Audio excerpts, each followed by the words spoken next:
নমস্কার বন্ধুরা, রূপাস কিচেনে সবাইকে স্বাগতম। আজকের রেসিপি ডিম ছাড়া নরম ও স্পঞ্জি গাজরের কেক। কোনো রকম মোল্ড ছাড়াই স্টিলের বাটিতে খুব সহজেই বানিয়ে নেওয়া যায়। তাহলে চলুন রেসিপিটি দেখে নেওয়া যাক। শুরু থেকে শেষ পর্যন্ত দেখার জন্য আপনাদের কাছে অনুরোধ রইল। প্রথমে একটা গাজর নিয়েছি। গাজরের খোসা ছাড়িয়ে দুটো সাইড কেটে নিয়েছি। একটা গ্রেটারের সাহায্যে গাজরটাকে গ্রেট করে নেব।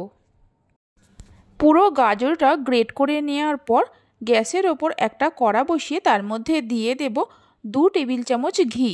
ঘিয়ের পরিবর্তে আপনারা চাইলে সাদা তেলের ব্যবহারও করতে পারেন, তবে ঘি দিলে স্বাদটা বেশি ভালো হয়।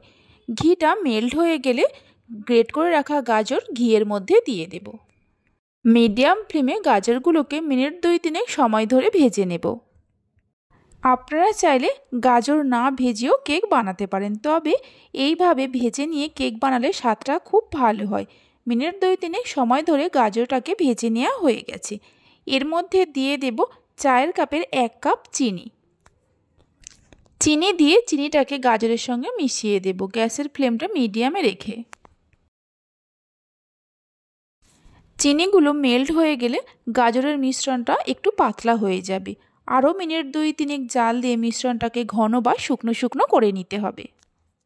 মিডিয়াম ফ্লেমে মিনিট 2-3 জাল দিয়ে নেওয়ার পর দেখুন মিশ্রণটা আগের থেকেই অনেকটা ঘন বা শুকনো শুকনো হয়ে গেছে। গ্যাসের ফ্লেমটা বন্ধ করে এটাকে ঠান্ডা হতে দেব। গাজরটা ঠান্ডা হতে থাক। একটা মিক্সিং বোলের মধ্যে দিয়ে দেব চায়ের কাপের 1 কাপ দুধ। দুধটা আগে থেকেই জাল দিয়ে ঠান্ডা করে রাখা ছিল। দিয়ে দেব ওই কাপেরই 3 ভাগের 1 ভাগ সাদা তেল। আপনারা চাইলে মেল্টেড বাটারও ব্যবহার করতে পারেন বা ঘিয়ের ব্যবহারও করতে পারেন।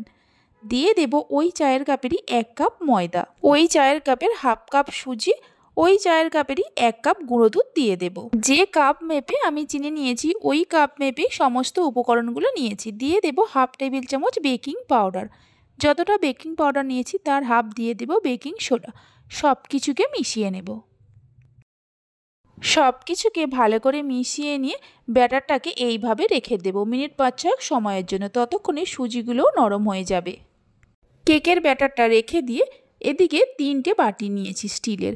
বাটির মধ্যে ভালো করে তেল ব্রাশ করে নেব। আপনারা চাইলে ঘি ব্রাশও করে নিতে পারেন। আমি আজকে কেকটা স্টিলের বাটিতে তৈরি করছি। আপনারা চাইলে চায়ের কাপেও তৈরি করে নিতে পারেন। বাটিগুলোর মধ্যে তেল ব্রাশ করে নিয়ে এইভাবে রেখে দেব। এদিকে গাজরের মিশ্রণটাও ঠান্ডা হয়ে গেছে। কেকের ব্যাটারের মধ্যে দিয়ে দেব। পুরো গাজরের মিশ্রণটাই কেকের ব্যাটারের মধ্যে দিয়ে মিশিয়ে নেব।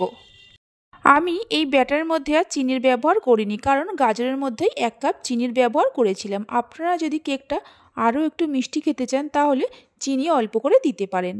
আমি যেহেতু 1 কাপ গুঁড়ো দুধ ব্যবহার করেছি, গুঁড়ো দুধ অনেকটাই মিষ্টি করে দেয়। সব কিছুকে খুব ভালো করে মিশিয়ে নেওয়া হয়ে গেছে। কেকের ব্যাটার আমাদের একদম তৈরি। দেখুন এইরকম একটা থকথকে ব্যাটার তৈরি করে নিতে হবে। মিনিট 2-3 সময় ধরে ব্যাটারটাকে ফেটিয়ে নেব।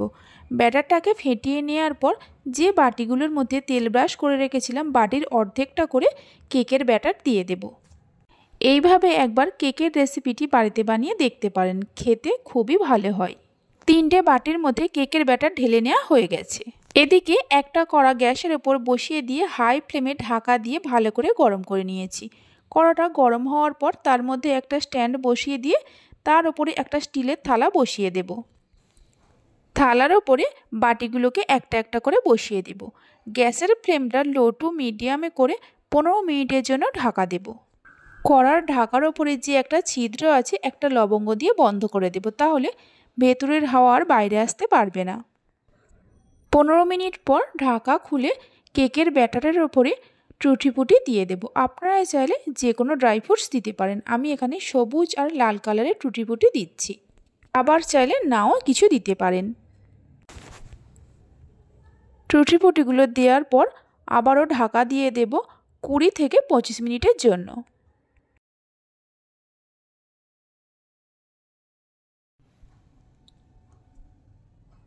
25 মিনিট পর ঢাকা খুলে একটা টুথপিক নিয়ে দেখে নেব কেকটা রেডি হয়েছে কিনা। একটা টুথপিক নিয়ে প্রত্যেকটা কেকের মধ্যে দিয়ে দেখে নেব। দেখুন টুথপিকের গায়ে কিছু লাগেনি, মানে কেকটা রেডি হয়ে গেছে। এবার গ্যাসের ফ্লেমটা বন্ধ করে দিয়ে কেকটা ঠান্ডা হওয়া পর্যন্ত অপেক্ষা করব। কেকটা ঠান্ডা হয়ে যাওয়ার পর একটা ছুরি নিয়ে কেকের চারিদিকে এইভাবে গোল করে ঘুরিয়ে নেব, তাহলে কেকটা খুব সহজেই ডিমোল্ড হয়ে যাবে। দেখুন কেকটা কত সহজে ডিমোল্ড হয়ে গেল আর কেকটা কত সুন্দর হয়েছে। এবার কেকটাকে আমি কেটে দেখাচ্ছি কেকটা কতটা নরম ও স্পঞ্জি হয়েছে। দেখে নিশ্চয়ই বুঝতেই পারছেন, দেখুন কেকটা কতটা স্পঞ্জি হয়েছে। আজকে আমার এই রেসিপিটি যদি আপনাদের ভালো লেগে থাকে অবশ্যই একটা লাইক করবেন আর আমাকে কমেন্ট করে জানাবেন। ভালো লাগলে চ্যানেলটি সাবস্ক্রাইব করে পাশে থাকা বেল আইকনটি প্রেস করবেন। আপনারা সবাই ভালো থাকবেন, সুস্থ থাকবেন। ধন্যবাদ।